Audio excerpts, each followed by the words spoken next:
para guminhawa ng kahit papano ang buhay ng mga mamamayang Pilipino. Makatotohanan kung magsalita si Duterte. Tsaka Sincere. kitang-kita mo naman yung kanyang sincerity Yun. sa mga gusto niyang itaguyod na programa. Kaya lang, alam ninyo, talagang dito sa Pilipinas, maraming matigas ang ulo. Yan. Ang unang-una dyan, yung mga nakapaligid sa'yo. Pinagpapauna na po namin na ang ibinuto ho ng taong bayan, hindi kayo. Yung mga nilagay ni Duterte sa pwesto.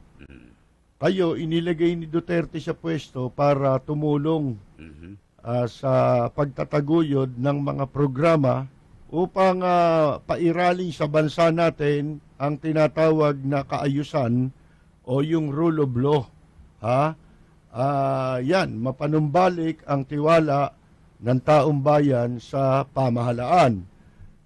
Kayo hong mga ipinaglalagay ni Duterte dyan, hindi kayo ibinoto ng taong bayan. Yan ang dapat na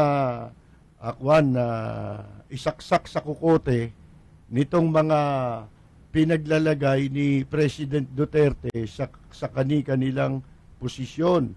Huwag kayong magyayabang sa taong bayan. Sumunod kayo kung ano yung ehemplo na ipakikita ng ating Pangulo. Di ba? Hindi pwedeng mas mayabang ka pa kay Duterte. Hindi pwedeng mag-aala Peter Cayetano tayo, pupunta ka sa Senado, magsasalita ka rin na hindi ka ito mga committee. Wala ka pa eh. Wala ka pa eh. Nauna na yung talon mo sa lundag. Masyado mong ina-assert yung iyong sarili. Sa posisyon na wala pa naman. Kita mo nangyari, di nabuwisit sa kanya si Duterte, mga kaibigan. Sabi ko na wala yan, yung alam Peter Cayetano na yan. Kaya ganyan yan. Una, natalo siya. Pangalawa, nagmamadali siya, baka siya maunahan. Ang gusto niya, di ba, unang-una pa lang Para bang ang gusto niya, hindi pa nananalo si Duterte. Ang gusto niya raw maging kapangyarihan yung siya magse-set ng agenda. Ayun.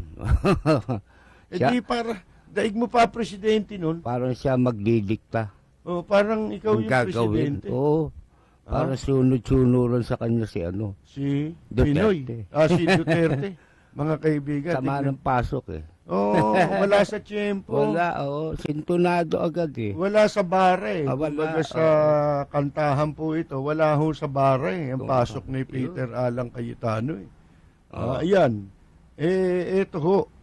Yung mga pinaglalalagay sa pwesto, huwag kayong mayabang. Kasi po may hotline na ibibigay ang administrasyon, bagong mga numero, dyan pwedeng itawag kayo dyan para isumbong kay President Duterte. Maglalagay siya ng hotline para maging available ang communication direkta sa Presidente na maidudulog ang mga problema. Ito naman, sana ang kayo rin, kayong mga nasa gabinete, mga itinalaga ng Presidente, magbasa kayo ng lahat ng dyaryo.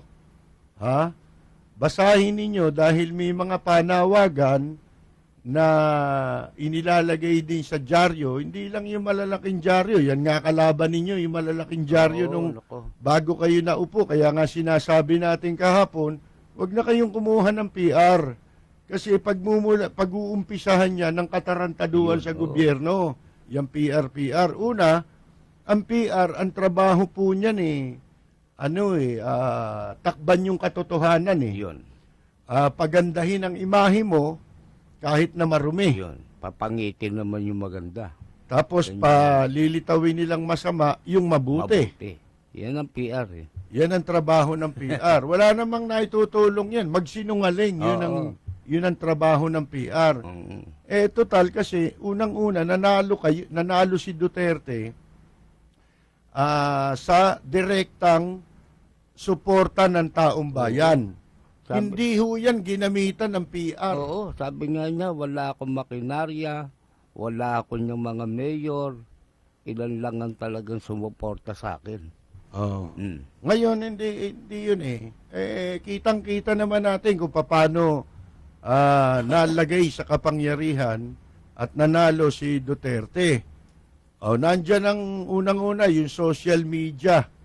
Yan ang naging alternative media ni Duterte. Yung social media, specifically yung Facebook. Merong mga sumuportang media kay Duterte, maliliit, kamukha namin. Oo. Hindi ba, mga kaibigan? Pero, yung malalaki, lahat ho yan, may PR na humawak sa mga periodiko na yan. Lalo na yung malalaking periodiko, malalaking himpilan. Meron pong humawak na mga PR dyan. May inarkila sila, may inupahan yung ibang kandidato na PR para lukohin ang taong bayan. Pagandahin ng ano nila. Ngayon, nanalo si Duterte, wala naman yan eh. Bakit ngayon mo kakailanganin yan kung kailan naupo na yan? Lahat ng sasabihin ni Duterte ngayon, balita. Oo. Sa ayaw at sa gusto nila, balita yan. Lalong hindi niya kailangan ngayon yan eh. Ngayon, kung hindi ninyo ilalathala, meron namang sariling himpilan. Ang Malacanang, di ba? Ang administrasyon na magagamit para i-disseminate yung mga impormasyon na gusto nilang iparating sa taong bayan at dapat iparating sa taong bayan. Mga kaibigan, kasi yung PR, delikado yan eh. Halimbawa, meron nga dyan nagmamaskara organisasyon ng media eh. Yan masama eh. Diba? Organisasyon daw sila ng media. Pero yung organisasyon na yan, ginagamit nila para magmukha silang influential. Pagkatapos, yan ang gagamitin nila sa paglapit sa mga gusto nilang pagkaperahan. Unang-una, mahal ang bayad dyan, PR. At hindi nyo kailangan yan. Kasi yung mga PR na yan, hindi lamang ho sa pera yan, nakikinabang. Kung hindi, pati sa impluensya. Yung impluensya ng pini-PR nila, ginagamit nila yun, laban sa kung sino-sino. Laban sa mga hindi nila kursunadang tao. Yan, nagpapanggap na niya. Pagka ang gagawin ho niyan, pababanatan ka doon sa mga kasama. Kasama nila sa periodiko, mga kulamnista. Pagkatapos, gagawa ng paraan niya na makausap ka, sasabihin, binabanatan ka niya, ito, ako bahala dyan, tutulong sa'yo. Wala kang babayaran na niya. Sa umpisa. Sa umpisa. Wala siyang babayarang utang na loob sa umpisa. Ito, notorious na yan, yung samahan na yan sa media. Mga kaibigan na, na ayaw na nilang bitawan. Ngayon, pagka nakausap ka na niyan, titigil yung banat sa'yo. Siyempre, ikaw na tanga. Akala mo talagang pinigil. Ayun. At tinulungan ka. Na mapatigil yung banat sa'yo ng kung sino-sinong kolumnista, kung sino-sinong broadcaster.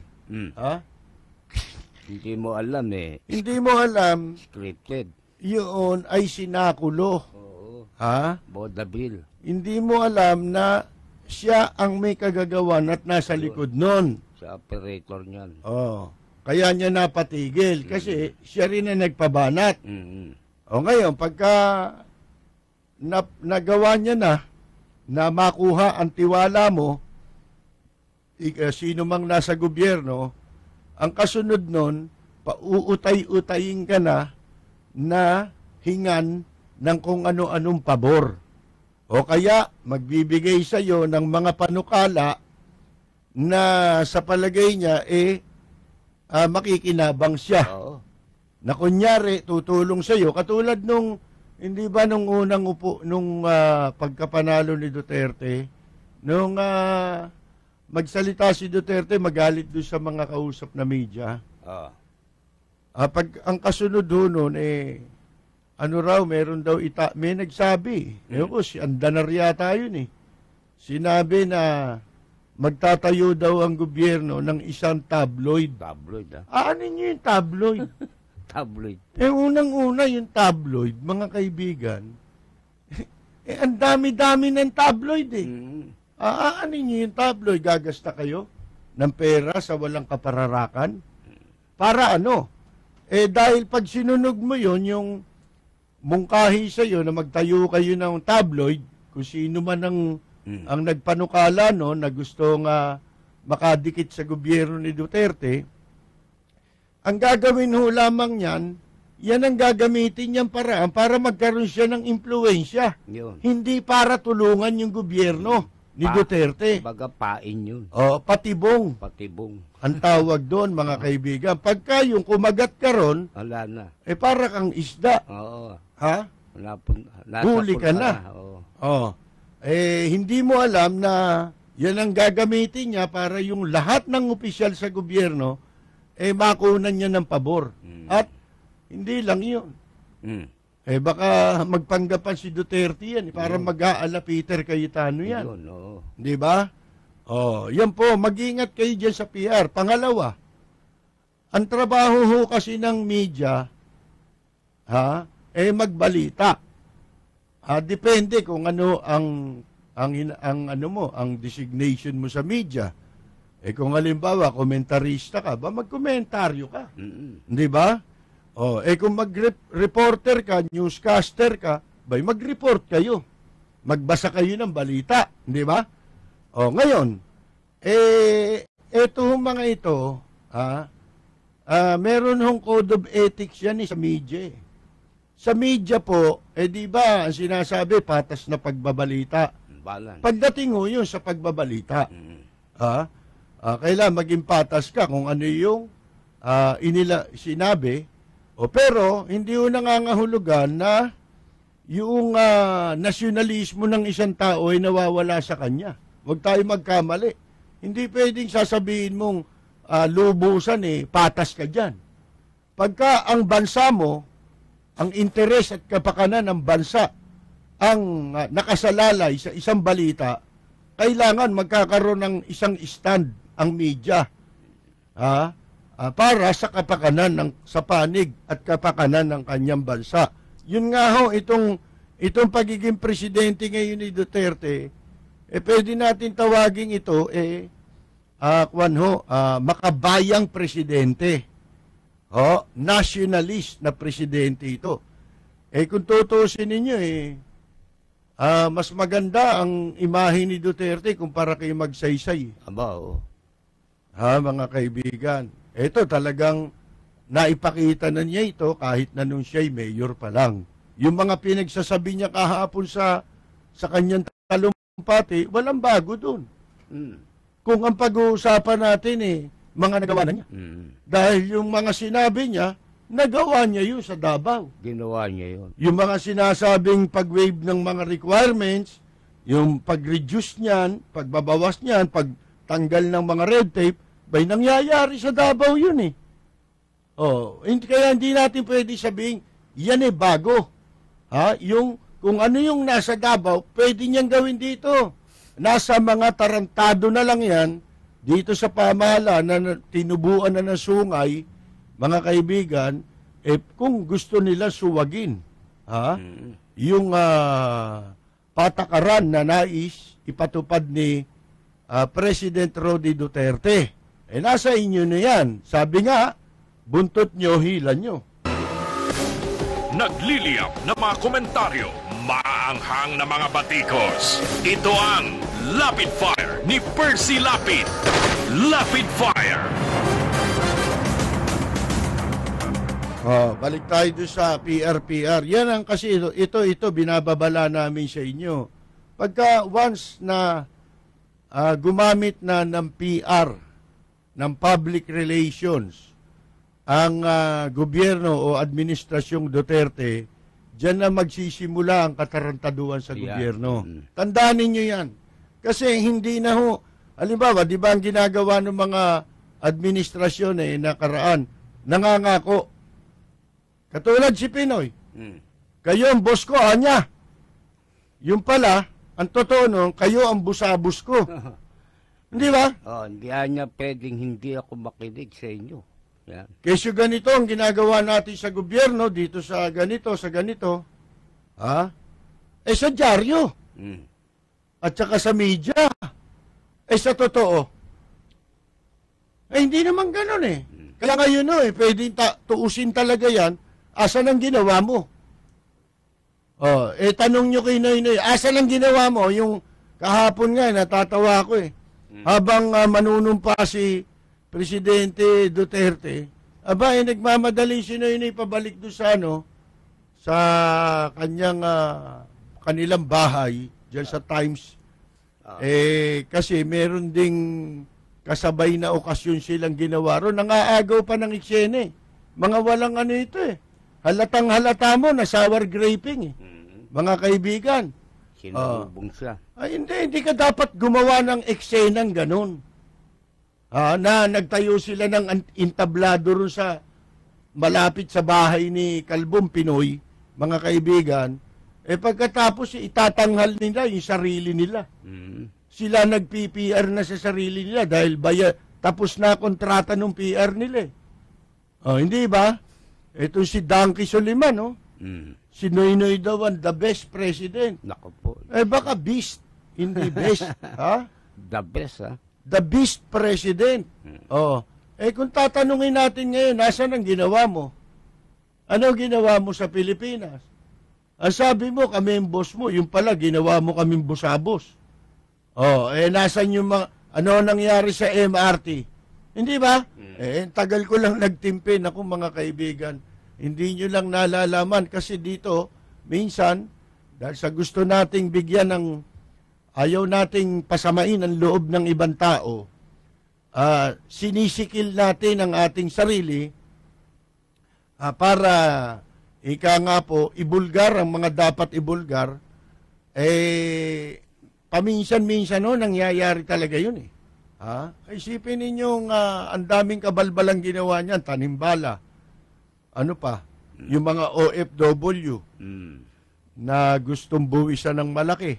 Hindi ba lahat binulatlat, ninanakawan pa doon sa airport, di ba nagsigawan yung mga OFW? Kaya lalong lumakas yung mayabang pa itong si Lina na nakaupo sa Bureau of Magnanakaw Customs, di ba? Mga kaibigan, saksakan pa ng yabang, ngayon nag-a-apply pa sa Administrasyon Duterte na siya raw ang gawing chairman ng MMDA. Luko-luko. Ngayon, ito dito tayo sumama, dapat maging makatotohanan lang ang gobyerno ni President Duterte. Mangyayari yan kung hindi tayo gagamit ng PR. Kasi yung PR, panloloko yan eh. Pangatlo, yung PR, bakit pagmumula ng yan? Diyan na mag-uumpisa katarantaduhan sa gobyerno. Kasi maraming maiinggit dyan. Ang dami nag-PPR dito eh. Dami. Hindi lang kilala ng publiko yan eh. Ang daming nagpapanggap na PR dito pagkatapos journalist pa sila. Yung iba nga may-ari pa ng pahayagan eh. Pero PR yun nag-PPR sila. Yun, labago yun sa prinsipyo ng mga media practitioner. Kung talagang totoo kang media, katunayan, binanggit nga ni Duterte yan sa mga depektong alam niya sa media. Oo. Yan ay nasa kategorya ng number 2. Number 2. Nag-PPR. Nag-PPR ka. Kasi sinasabi mo, magiging yung patas. Paano ka magiging patas kung meron kang kliyente? Oo. Ang sabi nga natin, hindi ka pwedeng maging bayani. Gusto mo, bayani ka, pagkatapos magnanakaw ka naman. Katulad na gustong mangyari ng mga tarantado sa pamahalaan natin, di ba? Ang gusto nila magnanakaw na sila, mandarambong na sila. Ang gusto pa bida pa sila. Bayani pa sila pa ang bayani. Hindi pwede yun. Mamili ka. Ano ba talaga gusto mo? Magnakaw? Di magnanakaw ka lang. Hindi, wag mo na isali yung pagiging bayani sa pagiging magnanakaw mo. Dahil wala pa tayo nakitang bayani na nagnakaw. Itong mga sabi nga, kung ang lakad mo pato, pagkatapos ang huni mo pato, abay pato ka talaga. Mm. Hindi ka bibi. Hindi ka pwedeng magpanggap. Mga kaibigan, hindi mo pwedeng pagsabayin yun. Ang kadakila, kasi ang journalist profession, dakila rin yan eh. Bakit sasamahan mo ng ibang katarantaduhan yan? Abay, mamili ka kung alin gusto mo. Meron pa yan. Yung, kunyari, media practitioner. And at the same time, kumukuha sila ng pwesto sa gobyerno. Doon. Mm-hmm. O di ba may mga nademanda dyan? Yan sila, Professor, ano yun? Alex Maligno. Alex. O sino pa? Marami yan, mga nademanda. Pascual. Si Mario Garcia yata, nademanda rin yan. Oo. Director ng ano. Isipin mo. Ang lalaki ng sweldo na sa gobyerno. Hindi na yun. Kung ibig sabihin, nagpa-practice ka as media man, tapos kumuha ka ng pwesto sa gobyerno, iwan mo yung pagiging media mo. Yun, oo. Yan ang gusto mangyari dati nitong nagmamagaling na ngayon wala nang kredibilidad na si Dicky Ross, yung Inquirer columnist. Ano pangalan nun? Ano ba yun? Conrado Dicky Ross. Conrado, oo. Nung una upo ni Pinoy, yan nagpipresenta yan na press secretary. Kasama pangalan niya sa pinagpipilian pero wala siyang binabanggit, naiiwan niya yung kanyang column. Gusto niya, columnist na siya, pagkatapos press secretary pa siya. Hindi pwede. So, ano nangyari? Inirekomenda po yung kapatid. Yung kapatid naman niya, nagkalat dito sa SSS. Kasi ang gusto ng kapatid niya, malaki bonus. Ayun, sumandok sila ng sumandok doon. Pagkatapos, magsususulat ka ngayon. Yung pa lang, hindi ka na pwede. Kung halimbawa, nakapagpa-appoint ka ng kamag-anak mo, nakalagay, tapos gumawa pa ng kalokohan. Puro kalokohan ang pinagagawa sa pwesto. Abay, huwag ka nang bumanat. Bakit? Kasi lahat binabanata mo, yung kapatid mo ngayon, di mo babanatan. Yun ang mga kaibigan, paano mo babanatan yun? Kaya yung pagiging media, pagkatapos may pwesto ka sa gobyerno, dapat ipagbawal yun. Bakit Kasi pwede mong banatan lahat Tapos yung sarili mo, hindi mo pwedeng banatan. Hindi ba? Ang laking katarantaduhan. Kaya nga yung mga nasa media nga, pagka-eleksyon, required sila na parang public official from 6 months before election, kailangan mag-resign ka sa iyong profesyon bilang media. Hindi ba? Kasi magkakaroon ng disadvantage yun sa mga makakalaban mo. Kung tutusin nyo, yung 6 months kulang yun. Dapat kung ikaw nasa media, 1 taon bago yung susunod na eleksyon, kung may ambisyon kang kumandidato, dapat umalis ka na sa pwesto mo.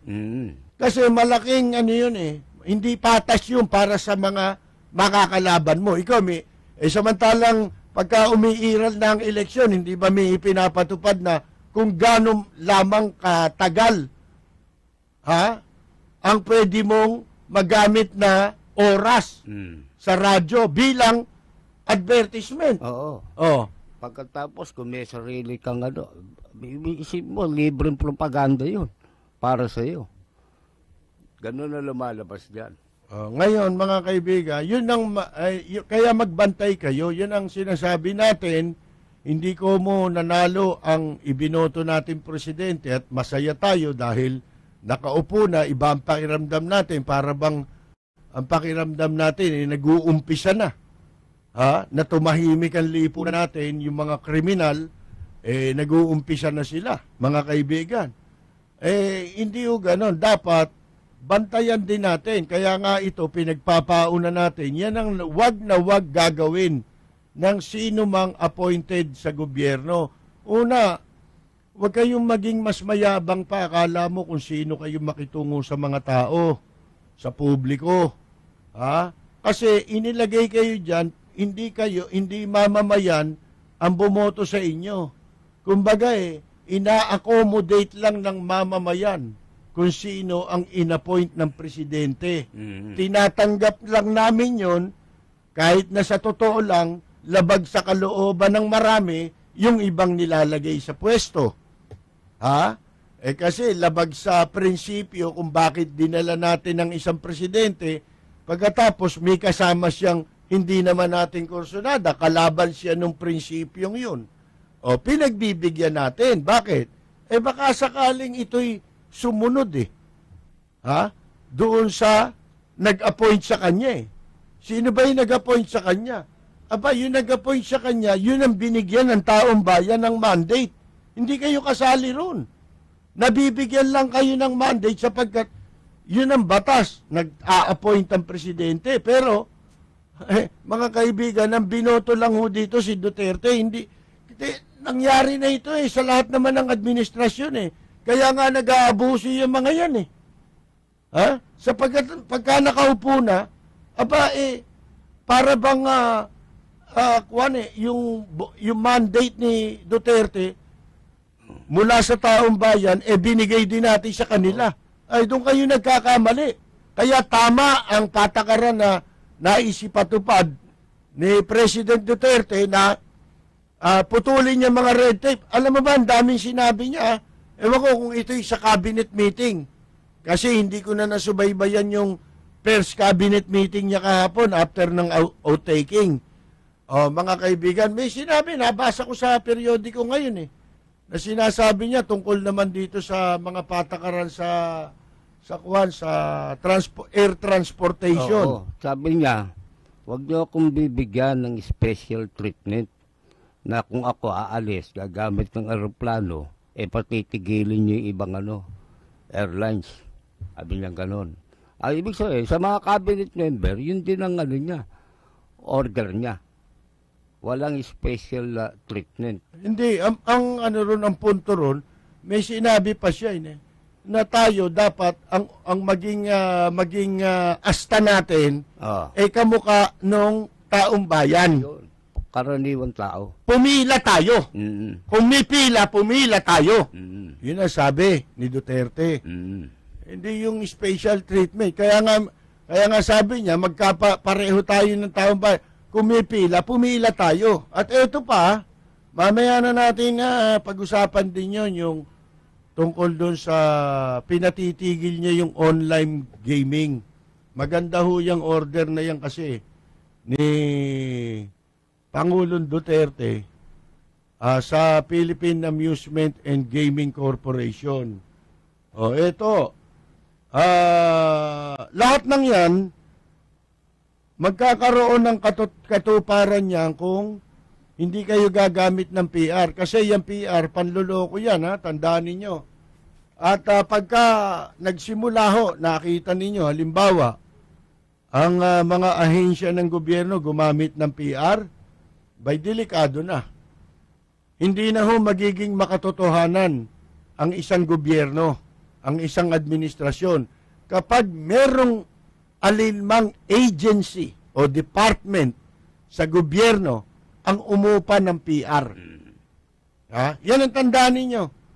Kasi hindi na totoo sasabihin yan Pwede na silang gumawa ng kabaliktaran nung kanilang sinasabi. Kamukha si Noynoy. Iba sinasabi niyan pero iba ginagawa niyan. Marami nang ganyan. Di ba si Erap, ganyan ang ginawa sa taong bayan. Wala raw kamag-anak. Ang hinduropot na yan, wala raw siyang kaibigan. Ano nangyari? Dami. Di ba sa Malacanang pa sila nagiinuman? Ginawa nilang beer house, ginawa nilang hotel o motel. Nagsusugal pa sila ron, ginawang kasino yung Malacanang. Gabi-gabi yan. Mga kaibigan, ganyan po Bakit? May PR Ang daming PR na ginamit ni Erap Estrada. Notorious si Erap dyan. Kasi yung PR na yan, yung public relations na yan ginagamit na pangkumot. Baka akala ninyo, barya binabayad dyan. Malaki. Ang laking pondo ang ginagasta dyan. isipin mo, kailangan mabili mo lahat yung kolumnista, lalo na sa malalaking payagan. Kailangan i-retain mo yung retainer, bibigyan mo na retainer yung mga editor. Liguhan. Kung pwede, pati publisher yan. Nakita mo si Erap, lagi nasa Philippine, sa diaryong malalaki. Mga kaibigan, bakit? Bayad Sustentado niya Kaya kahit na ubuhin lang si Erap, nasa periodiko na. Kahit na hindi totoo sinasabi, nasa periodiko. Bakit? May bayad Mga kaibigan, yun po yan. Yun ay ginagamitan ng PR. Mga PR pa naman ni Estrada, puro mandurugas. Diba? Yan, si Perdi Ramos. Nasa lubong ko nga nung isang araw yan Ilang beses na 2 beses na niyang inuulit na tuwing makakasalubong ko Ang sabi sa akin, pare nadali ako ng cancer. Sa wakas Ang sabi ko naman, tinatablang kayo niyan kako? Yung cancer, takot sa kanila yun Mga kaibigan yun po imbes na ipagdasal kong sana matuluyan ka na, yun na lang sinagot ko. Mga kaibigan, yung mga PR na yan wala yan. Nag-aaksaya lang tayo ng pera dyan para lukohin natin ang taong bayan. Kung ano yung ginagawa nyo, yun ang dapat na malagay sa periodiko. Meron kayong hindi ginagawa, nilalagay sa periodiko, pinaparating sa publiko kahit hindi totoo. Ang nangyayari, yung sinasabi ay iba po sa ginagawa. Nagliliyap na mga komentaryo, maanghang na mga batikos. Ito ang Lapid Fire ni Percy Lapid. Lapid Fire.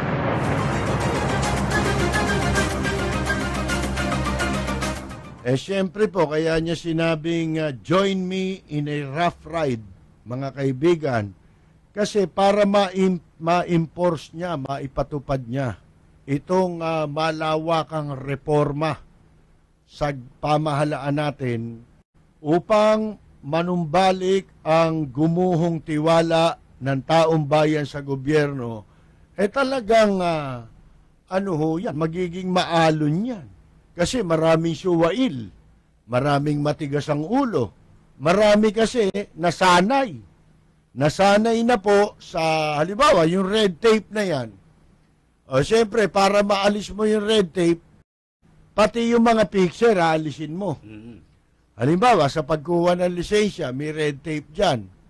Ang dami-daming katarantadong prosesong padadaanan sa yung hindi naman totoo.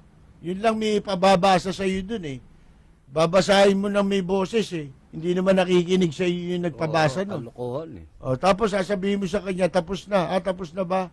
Sige, pumunta ka na rin sa upuan mo ulit. Tatawagin ka na lang sa susunod na window. Mga kaibigan, ganun ginagawa tayong mga mga basketball. Pag gusto mong mapabilis, expedite. Dadaan ka sa picture. Yun na nga. Magiging maalon yan, magiging malubak yan. Kasi rough, di ba? Mga kaibigan. Maraming talagang totoo yung sinabi niya. Samahan niyo ko sa isang in a rough ride. Ang kahulugan po noon, pwede maging malubak na daan. Yung dadaanan, yung tatahakin mo para matamo natin itong panunumbalik ng kaayusan at pagtitiwala sa ating pamahalaan. Total, binoto natin yan. Kung talagang gusto natin yung pagbabago, kailangan pa rin ho tayo ni Duterte, hindi lang doon sa eleksyon.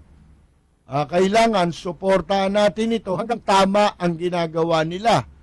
Pero pag kami mga PR na, mag-isip na ho kayo. Diyan na magsisimula ang magkakaleche-leche na yan. Tandaan po ninyo yan. Yung PR na yan, yan ang mga panganib sa gobyerno. Katulad no nag-aalok, nagmumungkahi na maglagay daw ng magtayo daw ng tabloid. Si Raulo nito. Anong kabuluhan ng tabloid? Itatayo mo. Eh di para ka rin nag-PR. Ha? O may istasyon dyan eh. Bahala sila kung ayaw nilang pick upin. Hindi ba? Meron din namang huwag niyong baliwalain yung ibang mga tungkol sa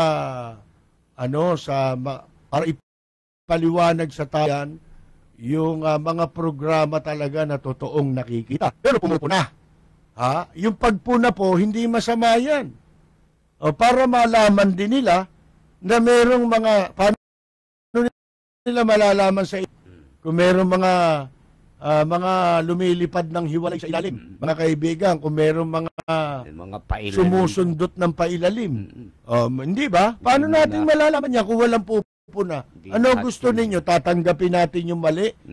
Hindi magiging makatotohanan yung mga sinabi ni President Duterte kung walang pupuna.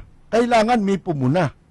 Halimbawa, siyempre napakalaki na ng responsibilidad niya, buong Pilipinas na. O makikita niya pa bang isa-isa yun? Yung mga problema? Hindi niya na makikita yun. Maliban na lang, makikita niyang nagkakaproblema kung meron pumupuna. Hindi ba? Ganun po yan, mga kaibigan. Nagliliyap na mga komentaryo, maanghang na mga batikos. Ito ang Lapid Fire. Depende rin o yan sa pagpuna. Kung ang pupuna sa'yo, limbawa, si Mar Rojas. Katulad ng nasa paha ngayon. Kinu-question ni Mar Rojas itong palitan yung sistema ng ating gobyerno from maging federal form of government tayo, mga kaibigan. O binabatikos niya ngayon. Kasi daw, doon daw sa Amerika, nakita nyo niya nangyari. Ano nangyari? May nakadoble-doble ang buwis. Nako. Dahil sa federal form of government. Diba, hindi pa panahon yan para pag-usapan yan.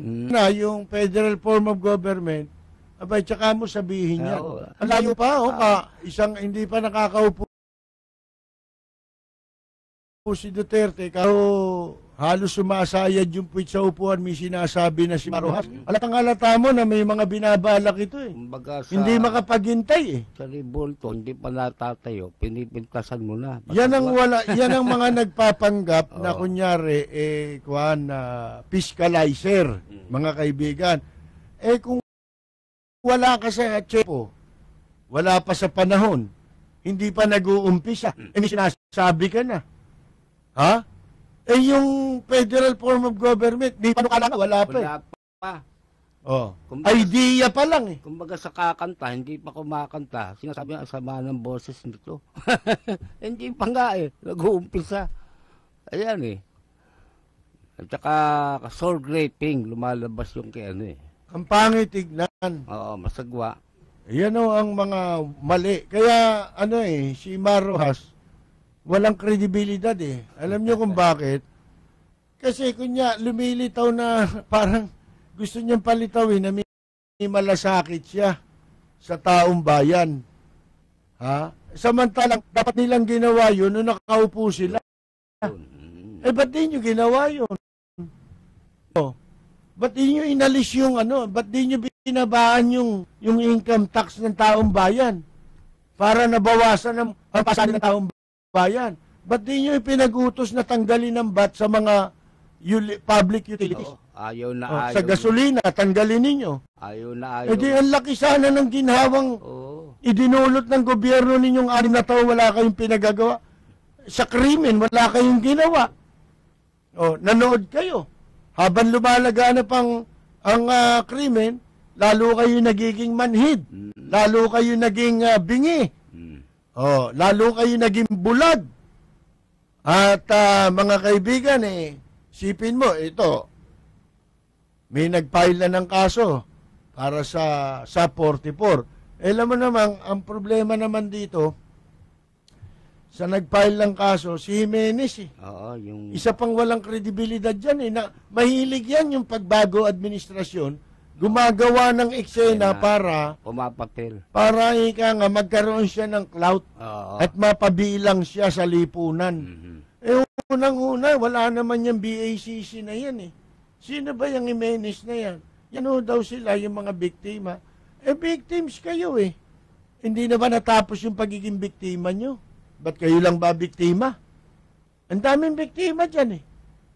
Eh pagka hindi pagkakapirahan, di naman nila tinutulungan, di naman nila pinapansin. O, yung mga mayayaman na pagkabiktima, yung mga may pera. Kaya wala rin kredibilidad eh. Sana iba na lang ang gumawa niyan.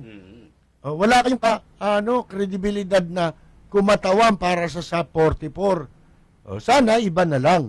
Pagkatapos ang abogado nyo pa si Perdi Topacio. Nako po. Di lalong hindi ka panipaniwala. Wala, oo. Ha?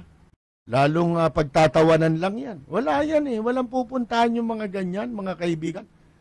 Eto pa. Ano yung sinasabi ni Marojas? Kinakantsawan yung idea. Idea pa yun eh. Alam nyo ba yan? Magkakaroon pa ng panukala yan. Kapag nakaupo na yung bagong mga leadership sa Senado. Diba? Kasi magpapalit ng ano dyan eh, ng leadership. Ngayon, si Frank Drilon hanggang kahapon, di ba? Ngayon, mag-i-eleksyon na naman yan para sa bagong Senate President. Doon pa lang, kung mahahalal na Senate President, si Coco Pimentel, mga kaibigan, doon pa lang sisimulan itong panukalang ito na magpalit tayo ng sa sistema ng ating pamahalaan. At mahaba pang proseso yan. Siyempre, ang sabi nga, mas papaboran kung talagang matutuloy ang panukala na magpalit tayo ng anong tawag? Sistema ng gobyerno. Daanin yan sa yung Constitutional Convention. At bago yan, mga kaibigan, pagkatapos, mag-i-eleksyon yan eh. Halimbawa, sige, tatakda ang eleksyon para sa Constitutional Convention, yung mga kakatawan para sumulat ng bagong saligang batas. Pag naisulat yun, dadaan pa sa yan, plebisito. Taong bayan din ang yan eh. Magpapasya. Kung pumapayag kayo, dito sa federal, isinulat nilang saligang batas. Doon pa lang magpapasya. Hindi si Marojas magpapasya niyan. Pagkatapos, yun tsaka magkakaroon pa lang ng bagong sistema ng ating pamahalaan. At hindi naman yata iiral yung karakaraka. Hindi agad yan. Baka ang magpapairal na nun ay yung susunod na presidency na. Transitional period yan eh. Hindi naman agad-agad yan eh. Kaya mangyari man yan, yung pagpapalit ng saligang batas, walang walang epekto yun dito sa administrasyon ni Duterte. Magkakaroon siguro ng epekto yun. Depende ewan natin kung depende rin sa ilalagay nila yun eh. Sa gagawin nila yun kung yun upon acceptance ng taong bayan magiging epektibo. Si dating Chief Justice Renato Puno, pabor siya. Tamaan niya yan, kinasabi ni Duterte. Hindi siya pabor. Yung panukala niya. Hindi siya pabor. Matagal pa, bago pa ang eleksyon, pinalutang na yan ni Justice Puno. Isa siya sa nagtataguyod ng pagpapalit sa saligang batas at magkaroon ng federal form of government. Pabor siya sa sistema hindi niya pinapaboran ito dahil ngayon lang. Hindi siya sumasakay. Matagal na. Malayo pa ang eleksyon. Kung tutuusin ninyo, ito, noong sinasabi ko na patakbuhin si Duterte presidente noon pa, tagal na. Isa ka ako sa dapat magtambal Hindi nga kung hindi man presidente, vice president si Duterte o kaya vice versa, sila magtambal ni Justice Puno meron akong ginawa niya sa Facebook, mga kaibigan, at sa radyo. Katunayan, may isang supporter si Justice Puno Itinuro sa akin kung saan ko makakausap si Justice Puno dahil gusto ko sanang kung anong pasyahan ni Justice Puno, gusto niya maging senador, tayo tutulong sa kanya maging senador kasi kailangan sila ng ating bansa, mga kaibigan. O ngayon, kung matutuloy man itong panukala ng federal form of government, si Justice Puno sana ang maging presidente ng Constitutional Convention. Yan, maganda yan kasi isa siyang dating mahistrado ng Korte Suprema. Mga kaibigan, tayo po ay magbabalik pagkatapos ng ilang mahalagang mensahe mula po sa ating impilan. Sa ating pong pagbabalik, tayo po ay sabayan ng mapapakinggan sa impilang DCRJ Radyo Bandido.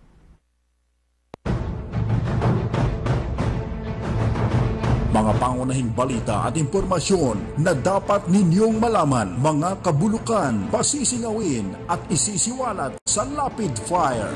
Makabuluhan at makatotohanang komentaryo para sa kapakanan ng bayan. Ihahatid sa inyo ni Percy Lapid, Lunes hanggang Biyernes, alas 9 hanggang alas 10 ng umaga. Samahan si Percy Lapid sa Lapid Fire. Dito sa DZRJ 810, hatid sa inyo ng 8 Trimedia Broadcasting Network. 8 Trimedia Pro Incorporated. This is 8 Tri TV.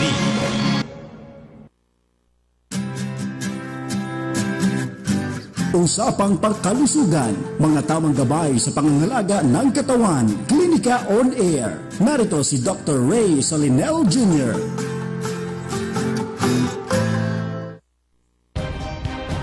Balita at impormasyon sa mga napapanahong kaganapan, makatotohanang komentaryo at tunay na public service. Usapin sa kalusugan, entertainment, mga gimmick at papremyo. Lahat ng yan narito sa Trimedia Broadcasting Network, ang himpilan ng bawat Pilipino. This program is brought to you by 8 Trimedia Pro Incorporated. Magandang umaga. Congratulations. Tagahanga mo kami. Hindi mo lang nakakuha. Matagal na kami nakikinig sa'yo. Kasi magandang programa mo. Bukod sa mayroong tinatalakay na tama sa bayan, mayroong humor. At saka bilib ako sa'yo. Kasi minsan parang nagagalit yung babae sa'yo, pero hindi mo pinatulang, cool ka lang. Ang ganda ka. Tira mo ka ako yung si Percy ka. Magaling talaga. Pero talagang kakako, maganda ka makiharap sa tao. Congratulations. Babati lang ako sa'yo at more power. Keep it up. Balita, impormasyon at mga isyong may kinalaman sa bayan, lahat isisiwalat ng walang takot, lilinawin, hihimay-himayin, matapang, ngunit malalim at makatotohanang komentaryo sa Lapid Fire. Nagliliyap na mga komentaryo, maanghang na mga batikos. Ito ang Lapid Fire ni Percy Lapid. Lapid Fire.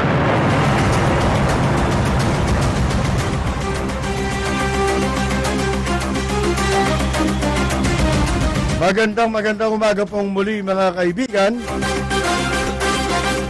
Tayo po ay